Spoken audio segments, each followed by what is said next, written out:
श्रीचक्रवासिनी महादेवी अम्मा श्री सिंहवाहिनी निल्को विरूपाक्ष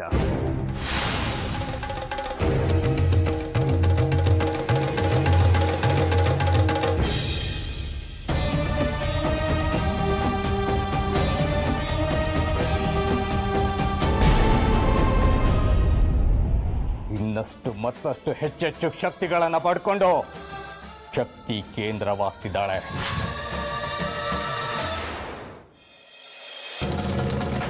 ನಾವಲ್ಲಿ ಪ್ರಮೇಲೆ ಕೂತ್ಕೊಂಡು ಅಮ್ಮನವ್ರ ಶಕ್ತಿ ಕಡಿಮೆ ಆಗ್ತಿದೆ ಅಂತ ಮೋಸ ಹೋಗ್ತಿದ್ದೀವಿ. ಅದಕ್ಕೆ ನಾವು ಮಾಡಿದ ತಂತ್ರಗಳೆಲ್ಲವೂ ಮುರಿದು ಬೀಳ್ತಾ ಇದೆ.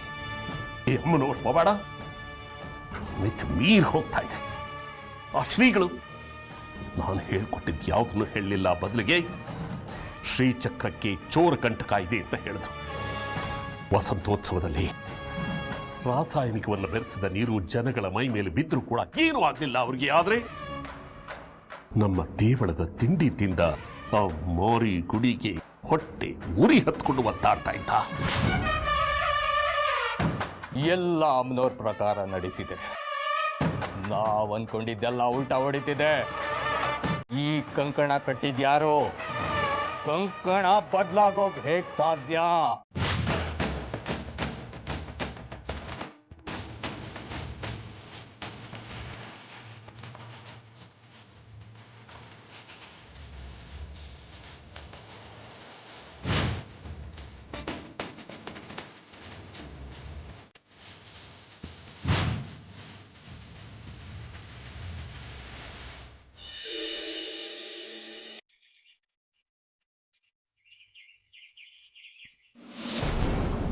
ಅಮ್ಮ ನಾನು ಹೋಗಿ ಬರ್ತೀನಿ.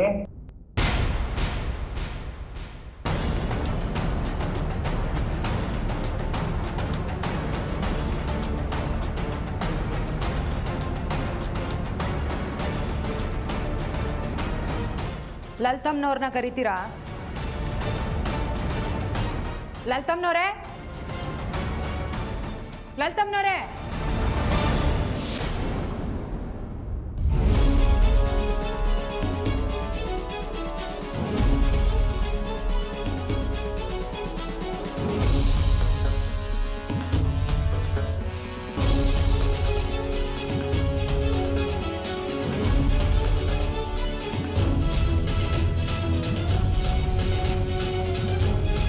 ನೆನ್ನೆ ನಾನು ಮಾತಾಡಿದ್ರೆ ಮಾತಾಡ್ಬೇಡ ಅಂತ ಬಾಯಿ ಮುಚ್ಚಿದ್ರಿ. ನಮ್ಮನೆ ಮುಂದೆ ಬಂದು ಕೂಗಾಡಿ ಕಿರ್ಚಾಡಿ ರಂಪ ಮಾಡಿ ಇಲ್ಲಿ ಸಲದ ಆಪಾದನೆ ಮಾಡಿ ನನ್ನ ಮಗನ ಅಂದು ಆಡ್ ಹೋದ್ರಿ. ಎಲ್ರಿ ನಿಮ್ ದತ್ತು ಪುತ್ರಿ? ಕರೀರಿ ಜಾಜಿನ.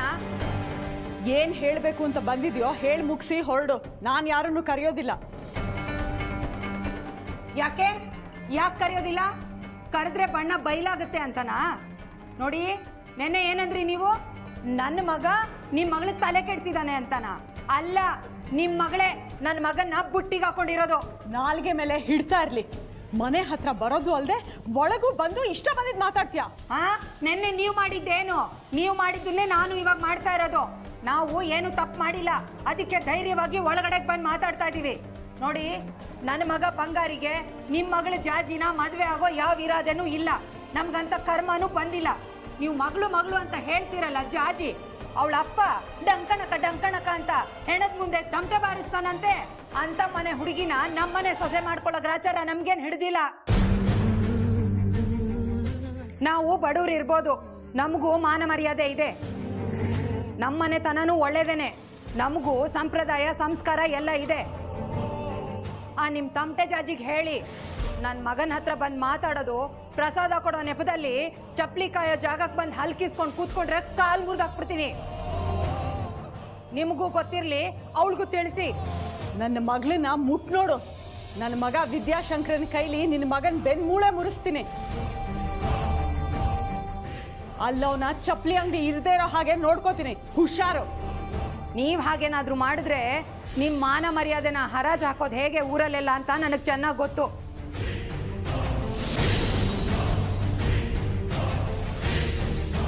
ಈಗ ಆ ಮಾತೆಲ್ಲ ಯಾಕೆ? ನನ್ನ ಮಗ ನಿಮ್ಮ ಮಗಳ ಸುದ್ದಿಗೆ ಬರಲ್ಲ. ಅವ್ನು ಹಾಗೇನಾದ್ರೂ ಮಾಡಿದ್ರೆ ನೀವು ಅದೇನು ಮಾಡ್ತೀರೋ ಮಾಡಿ, ನಾನು ನಿಮ್ಮನ್ನು ಕೇಳಲ್ಲ.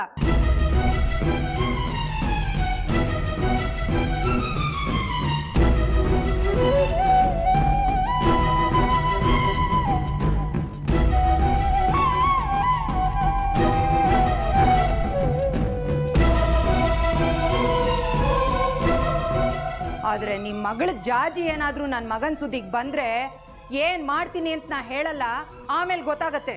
ನೀನ್ ಅದ್ ಏನ್ ಮಾಡ್ಕೋತೀಯೋ ಮಾಡ್ಕೋ, ನಮ್ಮ ಮಗಳನ್ನ ಹೇಗ್ ನೋಡ್ಕೋಬೇಕು ಅಂತ ನಮಗೂ ಗೊತ್ತಿದೆ.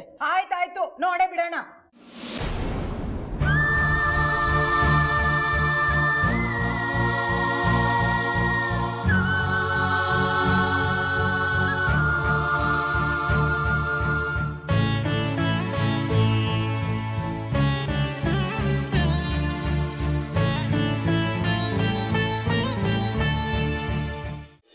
ಇದೇನು ಪವಾಡ ಮಾಡಿಬಿಟ್ಟೆ ತಾಯಿ. ನಾನು ಜಾಜಿನ ಉಳಿಸೋದಕ್ಕೆ ಅಂತ ಆಡಿದ ನಾಟಕನೇ ನಿಜ ಮಾಡಿಬಿಟ್ಟಿಯಲ್ಲ. ಆ ಕ್ಷಣಕ್ಕೆ ನನ್ನ ಗಂಡನೂ ಉಳಿಸ್ಕೋಬೇಕಾಗಿತ್ತು, ಜಾಜಿನೂ ರಕ್ಷಿಸಬೇಕಾಗಿತ್ತು. ನನಗೆ ಬೇರೆ ಯಾವ ದಾರಿನೂ ತೋಚಲಿಲ್ಲ. ನಾನು ತಾಯಿ ಆಗ್ತಾ ಇದ್ದೀನಿ ಅಂತ ಹೇಳಿದ ಸುಳ್ಳನ್ನೇ ನೀನು ನಿಜ ಮಾಡಿಬಿಟ್ಟಿಯಲ್ಲ. ನಿನ್ನ ಮಹಿಮೆನ ಬಲ್ಲವ್ರು ಯಾರು ಹೇಳು? ಬಸರೇ ಹೋಗಿದ್ದು ನನ್ನ ಗರ್ಭದಲ್ಲೂ ಮಗುನ ಕರುಣಿಸಿದೆಯಾ? ಇದೆಲ್ಲ ದುರ್ಗಾ ಸಪ್ತಾಹದಲ್ಲಿ ನಾನು ಮಾಡಿದ ಅಳಿಲ್ ಸೇವೆಗೆ ನೀನು ಕರುಣಿಸ್ತಾ ಇರೋ ಪ್ರಸಾದ ಅಂತ ಅನ್ಕೋತೀನಿ. ಈ ಮಗು ಮುಖ ನೋಡಿಕೊಂಡು ನನ್ನ ಜೀವನ ಎಲ್ಲ ಕಳೆದ್ಬಿಡ್ತೀನಿ. ಇವ್ರನ್ನ ಕಟ್ಕೊಂಡು ಹೇಗೋದಂತೂ ಅಸಾಧ್ಯವಾದ ಮಾತು. ಈ ಮಗು ಆಗ್ತಾ ಇರೋದು ನನ್ನ ತಾಯಿಗೋಸ್ಕರ ಅಂತ ಹೇಳ್ತಾನೆ ಇರ್ತಾರೆ. ಯಾವತ್ತೂ ನಮಗೋಸ್ಕರ ನನಗೋಸ್ಕರ ಅಂತ ಇವ್ರ ಬಾಯಿನಲ್ಲಿ ಬರೋದೇ ಇಲ್ಲ. ನನಗಿಂಥವ್ರ ಜೊತೆ ಬಾಳ್ವೆ ಮಾಡೋಕ್ಕಾಗದೆ ಹೋದರೂ ನನ್ನ ಮಗುಗೋಸ್ಕರ ನಾನು ಬದುಕಲೇಬೇಕು. ನಾನು ನಿನ್ನ ಮುಂದೆ ಹೇಳಿದ ಸುಳ್ಳನ್ನೇ ನೀನು ಸತ್ಯ ಮಾಡಿದೀಯ. ಹಾಗೆ ಮುಂದೆ ಈ ಮಗು ಒಳ್ಳೆ ಮನುಷ್ಯ ಆಗಿ ಆರೋಗ್ಯವಾಗಿ ಬದುಕಿ ಬಾಳೋ ಹಾಗೆ ಮಾಡೋ ತಾಯಿ.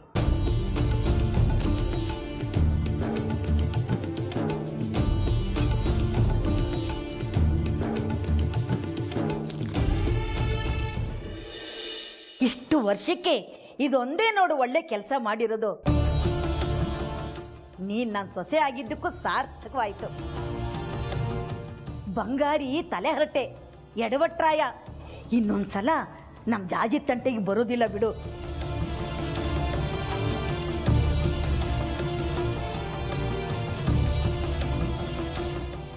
ಅಯ್ಯೋ ಬಿಡಿ, ನಾ ಏನು ಮಾಡಿದ್ರು ನಿಮ್ಮನ್ನಂತೂ ಮೆಚ್ಚೋದಕ್ಕಾಗೋದಿಲ್ಲ. ಅತ್ತೆ ಅಮ್ಮ ಆಗೋದಿಲ್ಲ, ಸೊಸೆ ಮಗಳಾಗೋದಿಲ್ಲ ಅನ್ನೋ ಮಾತಿದೆಯಲ್ಲ, ಈ ಮನೆ ಮಟ್ಟಿಗಂತೂ ಸತ್ಯ. ಅಯ್ಯೋ ನೀನಾ ಏನೋ ಒಂದು ಒಳ್ಳೆ ಕೆಲಸ ಮಾಡಿದಿಲ್ಲ ಅಂತ ನಿನ್ ಪರವಾಗಿ ಮಾತಾಡಿದ್ರೆ ನೀನೇನೋ ಮಾತಾಡ್ತೀಯಲ್ಲೇ. 28 ವರ್ಷದಿಂದ ಈ ಮನೆಗೆ ಜೀವ ತೇಯ್ತಾ ಇದ್ದೀನಿ. ಅಷ್ಟಾದ್ರೂ ನಿಮ್ಮ ಅಂಕೆಗಳೇನು ನಿಂತಿಲ್ಲ. ಇನ್ನು ಹೇಗೆ ತೃಪ್ತಿ ಪಡಿಸ್ಬೇಕು ನಿಮ್ಮನ್ನ? ಓ, ಇಂಥ ಸಮಯಕ್ಕೆ ಕಾಯ್ತಿದ್ದೇನೋ ಮನಸ್ಸಿನಲ್ಲಿರೋದನ್ನೆಲ್ಲ ಕಕ್ಕೋದಿಕ್ಕೆ. ಹೆತ್ತ ತಾಯಿ ಕೂಡ ಇಷ್ಟರ ಮಟ್ಟಿಗೆ ನೋಡ್ಕೊಳ್ಳಿದಿಲ್ಲ ಕಣೆ ತನ್ನ ಹೆತ್ತ ಮಕ್ಕಳನ್ನ. ನಿನ್ನನ್ನ ನನ್ನ ಹೆಗಲಿಗೆ ಹಾಕಿ ಹೋದ್ರಲ್ಲ ನಿಮ್ಮಮ್ಮ ಜಾನಕಮ್ಮ, ಕೊಟ್ಟ ಮೇಲೆ ಬಂದು ವಿಚಾರಿಸಿದ್ರ? ಕೊಟ್ಟು ಕೈ ತೊಳ್ಕೊಂಡಾಯ್ತು ಅಂತ ಸುಮ್ಮನಾಗ್ಬಿಟ್ರು. ದಯವಿಟ್ಟು ನಮ್ಮಮ್ಮನಿಗೇನು ಅನ್ಬೇಡಿ. ಈ ಮನೆಗೆ ಬಂದು ಸೇರ್ಕೊಂಡಿದ್ದಕ್ಕೆ ನಾನು ಅನ್ನಿಸ್ಕೋತೀನಿ ಸಾಕು. ನಮ್ಮಮ್ಮನಿಗೇನು ಕರ್ಮ ನಿಮ್ಮಿಂದ ಅನ್ನಿಸ್ಕೊಳ್ಳೋದಕ್ಕೆ? ನೋಡಿದ್ಯಾ ವರ್ಷ ಹೇಗೆ ಬದಲಾಗ್ತಿದೆ? ಇದೇನು ಇಷ್ಟು ಹರಿತವಾಗಿದೆ ಸದ್ದು ನಮ್ಮ ಮನೇಲಿ ಇವತ್ತು. ಅತ್ತೆ ಸೊಸೆಯರು ಹೊಂದ್ಕೊಂಡು ಹಾಗಿತ್ತು ಇಷ್ಟು ದಿವಸ, ಈಗೇನಾಯ್ತು? ಅಯ್ಯೋ, ಈ ಸೊಸೆಯರನ್ನ ಕಟ್ಕೋ. ಸೊಸೆಯರು ಮಾಡಿದ್ನೆಲ್ಲ ಮಾಡಕ್ ಬಿಟ್ರೆ ಅತ್ತೆ ಒಳ್ಳೆವಳು, ಪ್ರಶ್ನೆ ಮಾಡಿದ್ರೆ ಅತ್ತೆ ಅನ್ನೋಳು ತಾಟ್ಕಿ ಹಿಡಂಬಿ ಆಗ್ಬಿಡ್ತಾಳೆ. ಇನ್ನು ಎಷ್ಟು ವರ್ಷ ಇದೆಯೋ ತಾಳಿ ಕಟ್ಟಿಸ್ಕೊಂಡಿದ್ದ ತಪ್ಪಿಗೆ ಇಲ್ಲಿ ಮಾಡೋ ಜೀತ. ಸಾಕು, ನಿಲ್ಲಿಸ್ತೀರಾ ನಿಮ್ ಗಲಾಟೆನಾ? ಯಾಕೆ, ಏನು ವ್ಯತ್ಯಾಸ ಆಯ್ತು ಇವತ್ತು? ಇನ್ನೇನು ಗರ್ಭಿಣಿ ಆಗಿದಳಲ್ಲ ಸುನೀತಾ, ಇನ್ನೆರಡು ತಿಂಗಳಲ್ಲಿ ಸುನೀತನ ತಂದು ಮನೇಲಿ ಇಟ್ಕೋತೀನಿ, ನೋಡ್ಕೋತೀನಿ ಅಂದ್ಲು. ಅದಕ್ಕೆ ನಾನು ನೋಡಮ್ಮ, ಸುನೀತಾ ಬಂದ್ರೆ ನನಗೂ ಹಿತಾನೆ, ಆದ್ರೆ ಸುನೀತಾ ಹಿಂದೆ ಜಗ್ಗಿನೂ ಬರೋದಕ್ಕೆ ಶುರು ಮಾಡ್ತಾನೆ ಎಂದೆ. ಆಮೇಲೆ ಸುನೀತನ ಕಾರಣಕ್ಕೆ ನನ್ನ ಮಗನ ಮೇಲೆ ಎಗರಾಡ್ತೀಯ, ಅದಕ್ಕೆ ಅವಳು ಬರೋದು ಬೇಡ ಅಂತ ಹೇಳಿದೆ. ಅದಕ್ಕೆ ಶುರುವಾಗಿದೆ ನೋಡು ವರಾತ. ಅಯ್ಯ, ಇದೊಳ್ಳೆ ಕತೆ. ಶ್ರೀಚಕ್ರ ಕಳವಾಗುತ್ತೆ ಅಂತ ಇಡೀ ಊರು ಆತಂಕದಲ್ಲಿದೆ. ನೀವಿಬ್ರು ಬೇಡವಾದ ವಿಷಯ ಇಟ್ಕೊಂಡು ಕಿತ್ತಾಡ್ತಾ ಇದ್ದೀರಾ. ಯಾವಾಗ ನೆಮ್ಮದಿ ಕಾಣುತ್ತೋ ಈ ಮನೆ. ನೀವು ಇನ್ನೊಂದು ಮಾತಾಡಿದ್ರೆ ನನ್ನ ಮೇಲೆ ಆಣೆ.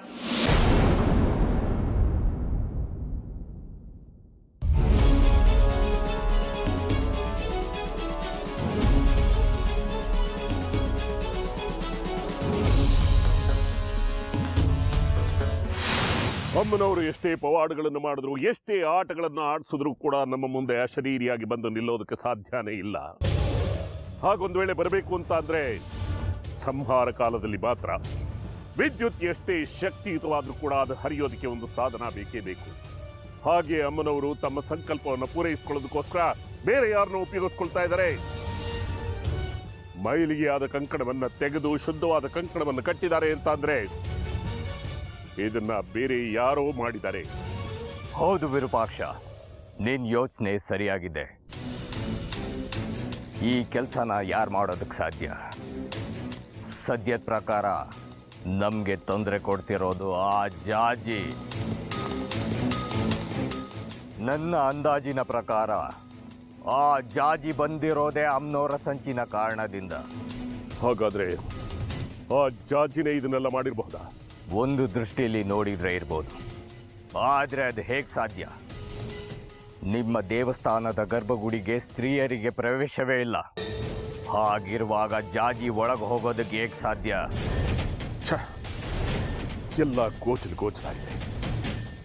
ಜಾಜಿಗೆ ಅಷ್ಟೊಂದು ಧೈರ್ಯ ಇದೆ ಅಂತ ನನಗೂ ಅನ್ನಿಸ್ತಾ ಇಲ್ಲ. ಕಾಲರುದ್ರ ಸಿದ್ದೇಶ್ವರ ಕಡೆಗೆ ಈಗ ಅಮ್ಮನವ್ರಿಗೆ ಯಾರು ಸಹಾಯ ಮಾಡ್ತಿದ್ದಾರೆ ಅಂತ ತಿಳ್ಕೊಳ್ಳೋದು ಮುಖ್ಯ ವಿರೂಪಾಕ್ಷ. ಅಮ್ಮನವ್ರು ಈಗ ಯಾರ ಮುಖಾಂತರ ಕೆಲಸ ಮಾಡ್ತಿದ್ದಾರೋ ಮುಂದೇನು ಅವ್ರ ಮುಖಾಂತರನೇ ಕೆಲಸ ಮಾಡಿಸ್ತಾರೆ. ಈಗ ನಾವು ತುರ್ತಾಗಿ ಅನಿವಾರ್ಯವಾಗಿ ಮಾಡಬೇಕಾಗಿರೋ ಕೆಲಸ ಇದೇನೆ. ಆ ವ್ಯಕ್ತಿ ಯಾರು ಅಂತ ಕಂಡುಹಿಡಿಯೋದು. ಯೋಚನೆ ಮಾಡು ವಿರೂಪಾಕ್ಷ. ಮೂಲದಿಂದ ಕಂಕಣ ಕಟ್ಟೋ ಪ್ರಾರಂಭದಿಂದ ಕೊನೆವರೆಗೂ ಆದ ಕ್ರಿಯೆಗಳನ್ನೆಲ್ಲ ನೆನೆಸ್ಕೋ. ಮೂಲ ಸಿಕ್ಕೇ ಸಿಗುತ್ತೆ. ಬಾಲ ಹಿಡಿದ್ರೆ ತಲೆ ತಾನಾಗೆ ಹೊರಗೆ ಬರುತ್ತೆ.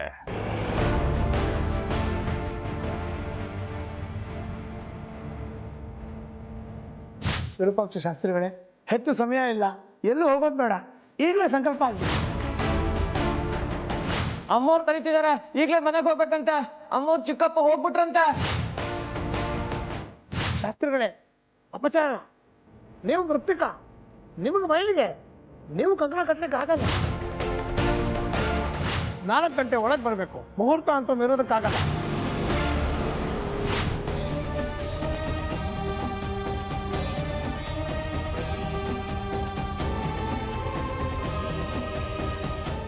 ಏನಾದರೂ ಮಾಡಿ ದೇವಸ್ಥಾನದಲ್ಲಿ ಮುಹೂರ್ತ ಮೀರೋಗುತ್ತೆ. ಕಂಕಣ ನೀವೇ ಕಟ್ಟಬೇಕು.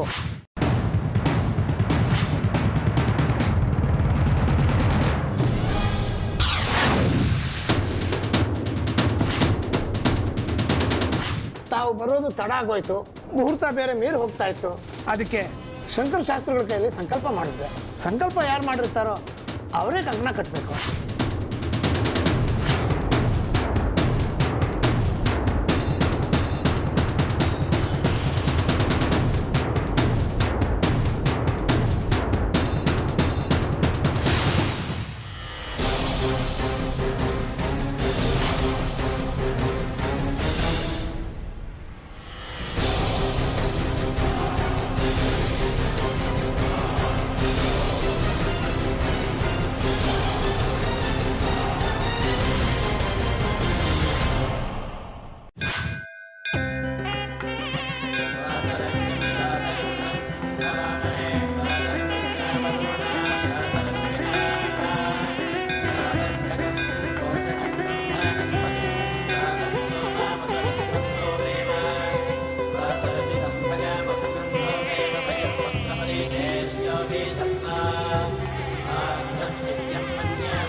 ನಿಮ್ಮ ತಮಟೆ ಜಾಜಿಗೆ ಹೇಳಿ ನನ್ನ ಮಗನ ಹತ್ರ ಬಂದು ಮಾತಾಡೋದು, ಪ್ರಸಾದ ಕೊಡೋ ನೆಪದಲ್ಲಿ ಚಪ್ಲಿ ಕಾಯೋ ಜಾಗಕ್ಕೆ ಬಂದು ಹಲ್ಕಿಸ್ಕೊಂಡು ಕೂತ್ಕೊಂಡ್ರೆ ಕಾಲು ಮುರಿದಾಕ್ಬಿಡ್ತೀನಿ.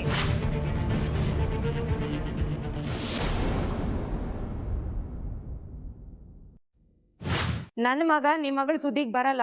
ಅವ್ನು ಹಾಗೇನಾದ್ರೂ ಮಾಡಿದ್ರೆ ನೀವು ಅದೇನ್ ಮಾಡ್ತೀರೋ ಮಾಡಿ, ನಾನು ನಿಮ್ಮನ್ನು ಕೇಳಲ್ಲ.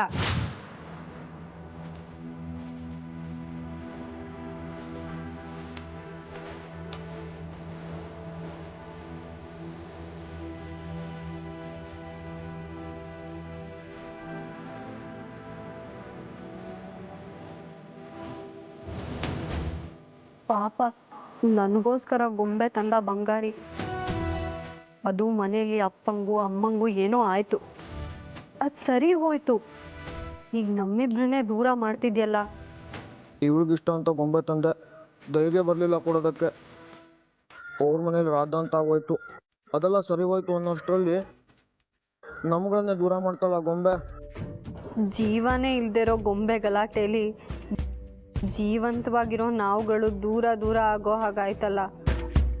ಉಸಿರೇ ಇಲ್ಲದ ಗೊಂಬೆಯಿಂದ ನನ್ನ ಉಸಿರು ಅಂದ್ಕೊಂಡಿದ್ದು ಜಾಜಿನ ದೂರ ಮಾಡ್ಕೋಬೇಕಾಯ್ತಲ್ಲ.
ಗುಂಡಾಚಾರ್ಯ, ನಿಮ್ಮನ್ನೊಂದು ಮಾತು ಕೇಳಬೇಕು.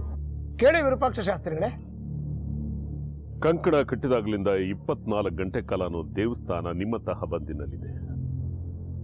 ಹಗಲು ರಾತ್ರಿ ಅಗ್ನಿಕುಂಡ ಆರ್ದೇ ಇರೋ ಹಾಗೆ ನೋಡ್ಕೊಳ್ತಾ ಇರೋದು ನೀವು. ಅಮ್ಮನವರಿಗೆ ಕಂಕಣ ಕಟ್ಟಬೇಕಾದ್ರೆ ನಾನು ಇದ್ದೆ. ನನಗೆ ಸೂತ್ಕ ಆಯ್ತು ಅಂತ ಹೇಳಿ ನಾನು ಕಟ್ಟಬೇಕಾಗಿದ್ದ ಕಂಕಣನ ಶಂಕರ್ ಶಾಸ್ತ್ರಿಗಳು ಕಟ್ಟಿದ್ರು, ಹೌದಾ? ಹೌದು. ಆದ್ರೆ ಅವತ್ತು ನಾವು ಕಟ್ಟಿದ ಕಂಕಣ ಇಲ್ಲಿದೆ.